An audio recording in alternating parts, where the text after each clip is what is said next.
Adventures of a Little Girl with Big Ideas. Chapter 10, Jumping In to Swim Far Away. Big decisions arise as we approach high school graduation. It represents yet another rite of passage, and for me, a time to move closer to achieving my goal of traveling to explore the world. Each choice could lead me closer to my goal or further away. Choices were fewer at that time for those in my generation. Perhaps the choices today are still similar, although expanded somewhat for females. For many, actually 50% of my high school's graduating class, first choice achieved was continuing one's education. However, not everyone could afford college or qualify. And that for that time in the late 50s, that was a very high percentage indeed, yet possible because we lived in a middle-class town that valued education. For some, after high school, guys might get a job or enter the military service to obtain job skills, enjoy camaraderie, possible adventures, and later receive veterans benefits, which included college tuition. Marriage seemed to be a priority choice for a few among my graduating classmates, representing another rite of passage to one's illusionary independence. Reasons to rush into marriage varied, perhaps to escape an unhappy home situation, perhaps to start raising a family, or maybe love and attachment were stronger than any other goals. No matter the goals of others, my own priority was focused on, that's it, traveling. Why? Good question. Unlike youth in this new millennium, those of us living during the last half of the first millennium, in other words, the second half of the 20th century, the latter 1900s, with the exception of military service during wartime, people were only beginning to travel far from their hometowns for school, career, or vacations. By the time I was graduating high school, my prior travels were limited to visits to our relatives within a 25-mile distance on Long Island, very rare trips to the Montauk Lighthouse 60 miles away at the tip of our island, Long Island, or occasionally in the opposite direction, traveling 40 miles to the west with forays into New York City to a museum or theater show. High school provided new opportunities. In junior high, I loved traveling vicariously by corresponding with pen pals in Hawaii, Australia, and Scotland. In senior high, I joined a biology exchange club with trips to Cleveland, Ohio, and Boston, Massachusetts, staying at our host student family's home. These exchange club contrasting travel experiences set my goals higher. More than just traveling, the foreign and exotic was far more appealing to me. The Ohio family's conversation centered around the mundane antics of their pet dog rolling over, scratching his rump, and snoring. The Boston family's conversation was better, resembling my parents' dinner table talk, and their son continued to correspond with me. Romantically, the following year, when we were both freshmen in college, Paul recorded a personalized record for me with music, Moonlight in Vermont, and a personalized voice invitation to visit Boston again during spring break. For you young readers, this was in the dark ages when recording devices were only for commercial commercial record companies. Freshman year, Paul was still living at home while studying at nearby Harvard University. I enjoyed that second trip, but more about that later. My goal was to travel, but my parents would not let me travel until I was old enough, and that definition meant graduating. first high school, and then college. Loving learning, my classes went above and beyond a New York high school's demanding course load. By the time I would complete my junior year or 11th grade, my academic circle of friends and I had completed all the requirements to graduate, except for one more year of English, which we could have taken during the summer vacation. One of my friends, Ann Ortega, chose at 16 to take that remaining course in the summer and enter college that fall, 1 year early. The rest of us, our parents included, either felt that we were still too young, plus we enjoyed participating in our high school activities, making it worthwhile to stay around for another year. Fortunately, just as we faced this choice, for the very first time, our high school began to offer college classes. It was Harvard College president James Conant's model for the comprehensive high school to offer both vocational and advanced academic courses to provide a mixed environment representative of our democratic society. We would not get college credit. However, we were better prepared for the National Advanced Placement Tests, and credit depended on each college's policies and evaluation. The looming question remained, where would I go to college? At that time, the pattern was for aspiring high school students to apply to 3 colleges. First, their ideal choice, aiming high. Second, their more practical choice with a strong chance of acceptance. And third, their safety choice. I understand that the new pattern in these more competitive times is for students to apply to 5 or 10 different colleges, even though there are expensive fees for each application. I am not fond of suspense.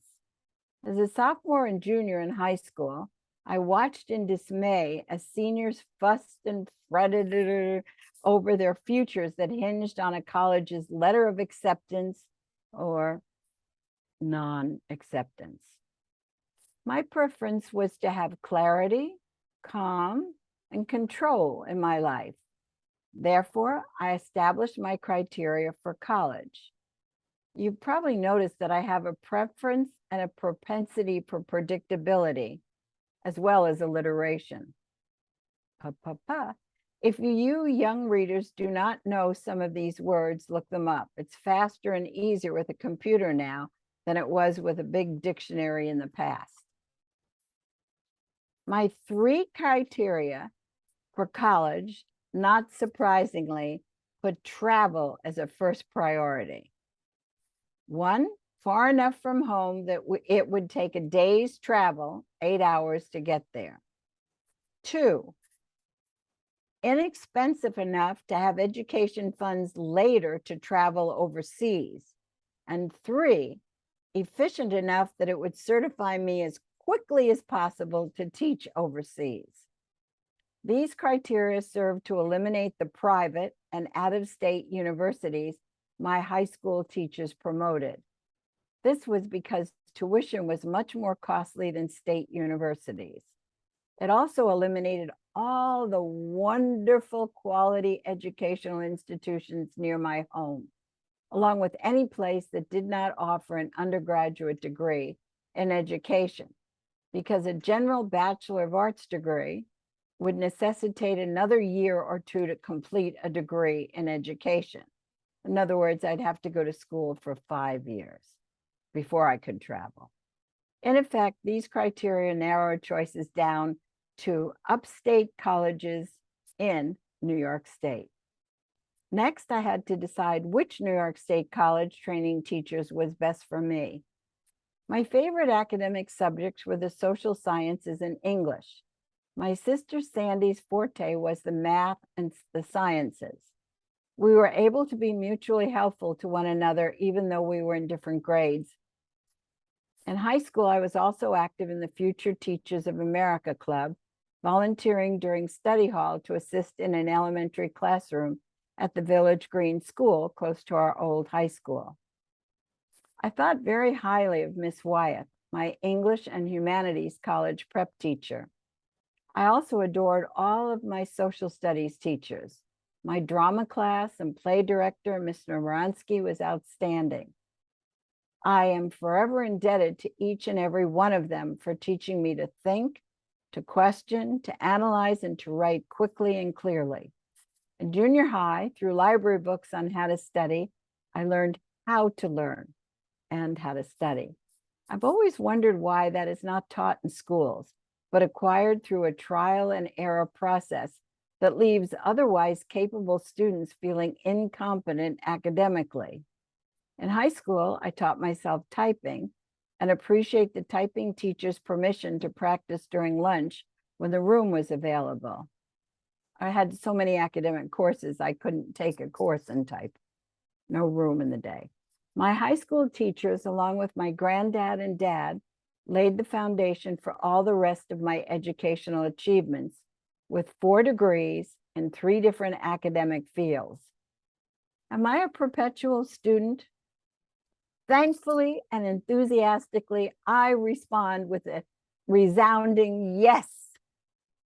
And now I've learned a lot more, even since retirement, a whole new computer world. But I did start when there was the Unix system, unfriendly user system, totally.